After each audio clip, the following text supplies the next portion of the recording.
আপনারা টাইটানিক জাহাজের নাম শুনেছেন? টাইটানিক জাহাজের 8 গুণ 10 গুণ বড় একটা জাহাজ আছে, আইকন অফ দ্য সি, আমি দেখে এসেছি। রয়্যাল ক্যারিবিয়ান দেখে এসেছি। সাগরের সামনে জেটিতে যখন দাঁড়ালাম, জাহাজটা যখন যায়, আমার মনে হচ্ছে একটা শহর, গোটা শহর, the entire city is floating on the water. পুরো একটা শহর মনে হয় পানির উপর দিয়ে ভেসে যাচ্ছে। পড়েন সুবহানাল্লাহ। এই যে আইকন অফ দ্য সি, এই ক্রুজ, এই জাহাজটা, এটার ভিতরে স্টেডিয়াম আছে। কিসের ভিতরে স্টেডিয়াম?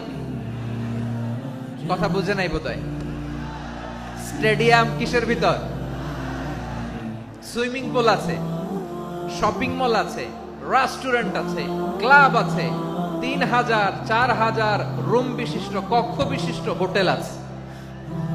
এই সবগুলোর নিয়ে এগুলো চলে সাগরের দোলার মধ্যে, জলোচ্ছ্বাসের মধ্যে। এই সাগরের ভেতরে এই জাহাজগুলোর ভাষায় রাখছে কে?